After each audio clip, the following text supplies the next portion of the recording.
दो, सदन में आके जवाब दो, जवाब दो, जवाब दो, मणिपुर पे जवाब दो, जवाब दो, जवाब दो, हिंसा पे जवाब दो, जवाब दो, जवाब दो, हत्यारों पर जवाब दो, जवाब दो, जवाब दो, बलात्कारियों पर जवाब दो, जवाब दो, जवाब दो, नरेंद्र मोदी जवाब दो, जवाब दो, जवाब दो, जवाब तुमको देना होगा, देना होगा, देना होगा, वरना गद्दी छोड़ना होगा। नमस्कार, जनसंवाद में आपका स्वागत है दोस्तों। आखिरकार विपक्षी एकजुटता से तगड़ा झटका लगा है प्रधानमंत्री नरेंद्र मोदी को।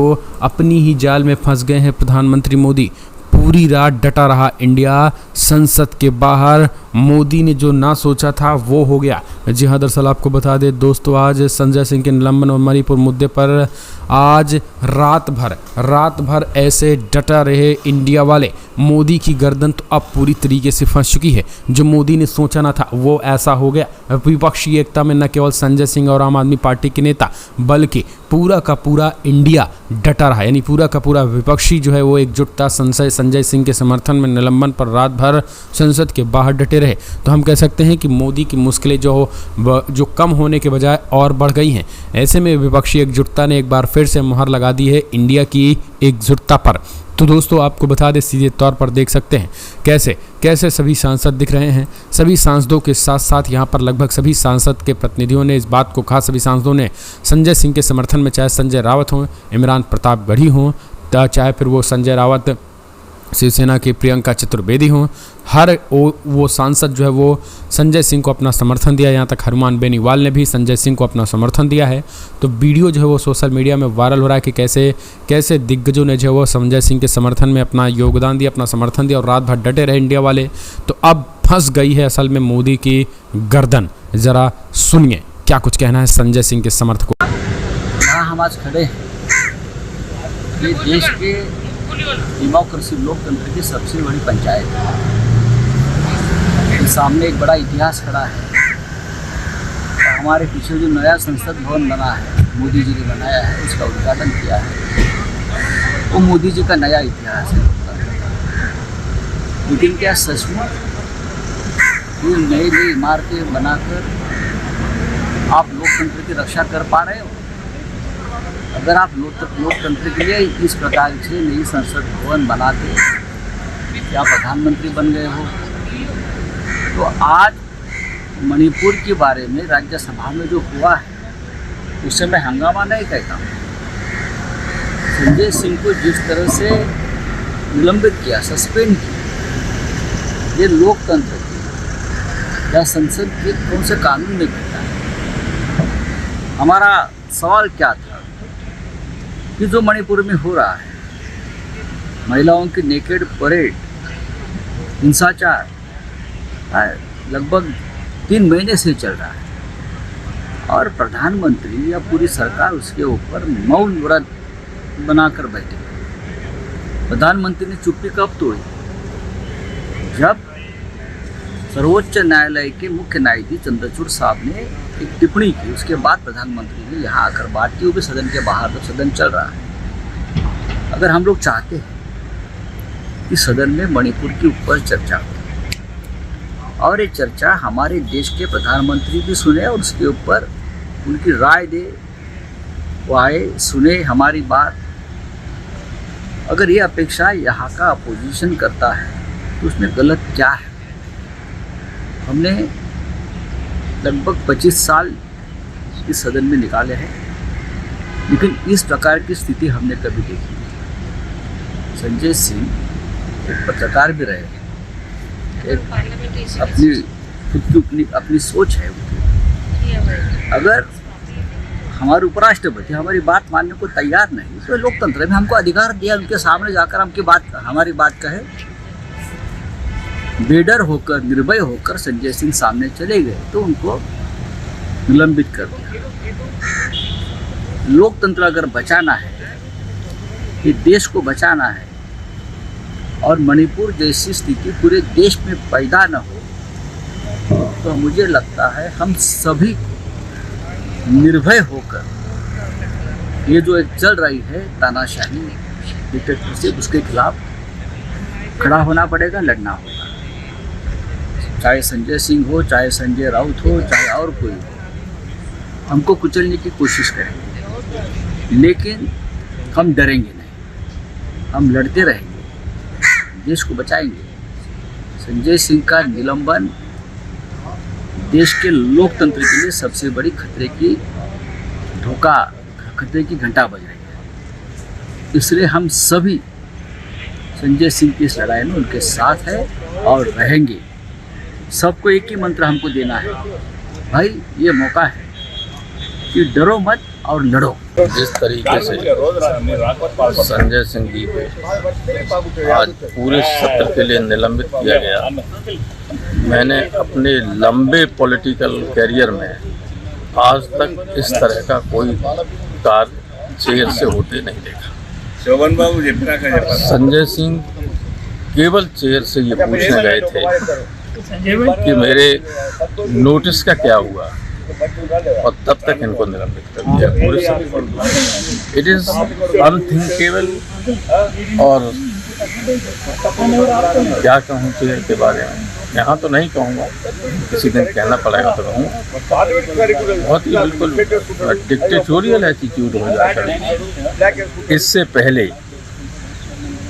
चाहे वो मनमोहन सिंह जी की सरकार रही है, पूरे सत्र के सत्र पूरे के पूरे पास आउट होते देखे, जबरदस्त हंगामा होते देखा, और अटल जी की सरकार में भी देखा।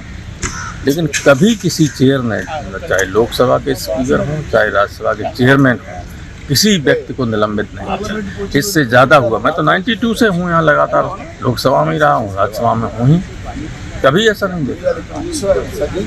अगर कभी हुआ भी बात, भैरव सिंह जी समझा देते थे, मान जाता था, और वो रीजनेबल बात मानते भी थे सब। और ये शानदार वो थे, शंकर दयाल शर्मा जी से लेकर सब, कभी ऐसा नहीं हुआ। अब हो रहा, तो इसलिए हम सब लोग बैठे और जो हमारी मांग है मणिपुर पर चर्चा की, वो तो उठाएंगे भी, कल भी उठाएंगे, आगे जो निलंबित होगा वो हम तो चाहते हैं, हम तो कहेंगे कि सारे विपक्ष को निलंबित कर दिए, जो चाहो तो करिए। देखिए, आज सिर्फ ये संजय जी का सस्पेंशन कह देना बेमानी होगा। तो एक व्यक्ति का सस्पेंशन नहीं है, लोकतांत्रिक रवायतों का सस्पेंशन है। वो क्या करना चाह रहे थे? 27-267 के नोटिस थे, किस बात पे थे? मणिपुर। और वो अटेंशन ड्रॉ करने की कोशिश कर रहे थे माननीय चेयरमैन साहब का। जब अटेंशन ड्रॉ नहीं हुआ तो उन्होंने जाके पास में रिक्वेस्ट करने की कोशिश की। आपने फौरी तौर पर उनको सस्पेंड कर दिया पूरे सत्र के लिए। लेकिन संदेश क्या गया है मणिपुर को, कि मणिपुर को लेकर के हमारी संसद, जिसके सर्वशक्तिमान प्रधानमंत्री जी, गृह मंत्री जी, वो नहीं चाहते कि मणिपुर के अंदर उसके विषय पर संवेदना से बातचीत हो। कोई भी कीमत हम चुकाने को तैयार हैं। एक सस्पेंशन क्या, कल तो हम ऑफर करने जा रहे हैं हम सबको सस्पेंड कर दें। लेकिन मणिपुर के लोगों को भरोसा दिलाओ, मणिपुर को न्याय दीजिए। वो जो विजुअल्स हमने देखी है ना, रोंगटे खड़े हो जाते हैं। हम सब कल कहने वाले हैं हमें भी सस्पेंड करो, क्योंकि इस दौर में सस्पेंडेड रहना बेहतर है, ताकि आप अपने समाज, अपने राज्य के लिए खड़े हो सके।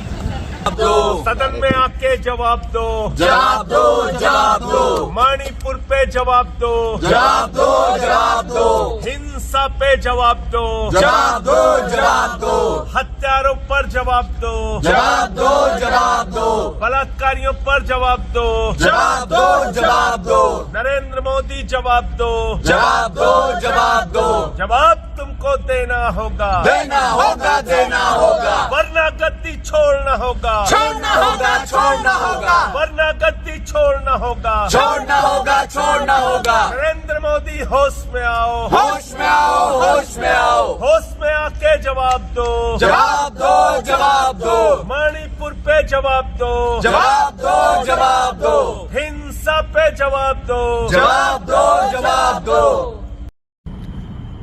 जैन साथियों, इस वक्त मैं संसद के परिसर में हूं और राष्ट्रपिता महात्मा गांधी जी की प्रतिमा के सामने हम लोग का धरना जारी है। आज आपको पता होगा कि मुझे पार्लियामेंट से सस्पेंड कर दिया गया, और सस्पेंड करने की वजह सिर्फ इतनी थी कि मैंने प्रधानमंत्री जी से कहा कि आप मणिपुर की हिंसा पर आकर जवाब दीजिए। और इस मांग को लेकर 3 दिनों से हम लोग 267 का नोटिस दे रहे थे। आज 27 लोगों ने 267 का नोटिस दिया था। सरकार से हमारी मांग थी कि प्रधानमंत्री जी मणिपुर की हिंसा पर जवाब दें। मणिपुर की जो तस्वीरें आईं, जो वीडियो आए पिछले दिनों, वो हृदय विदारक, मन को विचलित करने वाले। अगर कोई भी संवेदनशील व्यक्ति होगा तो उसको रात में नींद नहीं आएगी। और जब ये बयान मैंने सुना एक रिटायर्ड सूबेदार का कि मैंने भारत माता की तो रक्षा की, मैंने देश की तो रक्षा की, मैंने कारगिल का तो युद्ध लड़ा, लेकिन अपनी पत्नी की रक्षा नहीं कर पाया। यानी ये जब पता चला कि उसमें से जो 2 महिलाएं थीं, उनमें से एक महिला, जिनको 2 महिलाओं को नंगा करके परेड कराया गया, उनमें से एक महिला का पति वो कारगिल युद्ध में हिस्सा ले चुका है और आर्मी का रिटायर्ड सूबेदार है। भारत माता इस घटना से शर्मिंदा है। 140 करोड़ लोग इस घटना से शर्मिंदा हैं, लेकिन हमारे प्रधानमंत्री को शर्म नहीं आती। वो नारा देते हैं बेटी बचाओ का, बेटी पढ़ाओ का, बड़ी बड़ी बातें करते हैं। प्रधानमंत्री जी, कैसे आप खामोश रह सकते हैं? देश के एक हिस्से में बेटियों का बलात्कार हो रहा है, महिलाओं को नंगा करके घुमाया जा रहा है, उनके साथ अश्लीलता की जा रही है, दरिंदगी और हैवानियत की जा रही है, छोटे छोटे बच्चों का कत्ल हो रहा है, लोगों के घर जलाए जा रहे हैं, बुजुर्गों की, माताओं बहनों की हत्याएं हो रही हैं, और आप चुप हैं, आप खामोश हैं, आपको शर्म नहीं आती? आप सदन में आके जवाब नहीं दे सकते? आप कैसे इतने संवेदनहीन हो सकते हैं प्रधानमंत्री जी? आप पूरी दुनिया की सैर कर रहे हैं, आपको चीता के ऊपर 3 दिन फोटो खिंचवाने की फुर्सत है, आपको रोज रेलवे की झंडी दिखाने की फुर्सत है, आपको मणिपुर पर बोलने की फुर्सत नहीं, लेकिन ब्राजील के फुटबॉलर पे ट्वीट करने और बोलने की फुर्सत है, आपको क्रिकेट के खिलाड़ी की उंगली टूट जाए तो उस पर ट्वीट करने और बोलने की फुर्सत है। ये कैसा दोहरा चरित्र है आपका प्रधानमंत्री जी? आप क्या समझते हैं इस देश के लोगों को? क्या मणिपुर के लोग इंसान नहीं है? क्या मणिपुर भारत का हिस्सा नहीं है? अगर इस प्रकार की दरिंदगी, हैवानियत और हत्या की घटनाएं वहां हो रही हैं, तो आप खामोश कैसे रह सकते हैं? और मैंने कौन सा गुनाह कर दिया ये मांग करके कि प्रधानमंत्री को सदन में आके जवाब देना चाहिए, प्रधानमंत्री को सदन में आके बोलना चाहिए? आप दिन भर में 4 बार कपड़े बदलने की फुर्सत आपके पास है, 10 मिनट 20 मिनट आप सदन में आके मणिपुर की हिंसा पे नहीं बोल सकते? एक ऐसा स्टेट जो जल रहा है और आपका मुख्यमंत्री कह रहा है कि ऐसी सैकड़ों घटनाएं हुई हैं यहां पे नंगा करके महिलाओं को घुमाने की, ऐसी घटनाएं आगजनी की और लोगों को मारने की हो रही है, ये मुख्यमंत्री कह रहा है। तो मैं सबसे एक ही अपील करना चाहता हूं, अगर जरा सी भी संवेदना है आपके अंदर, जिस तरह से भी विरोध कर सकते हैं, मणिपुर हिंसा का विरोध कीजिए, मणिपुर की दरिंदगी और हैवानियत का विरोध कीजिए।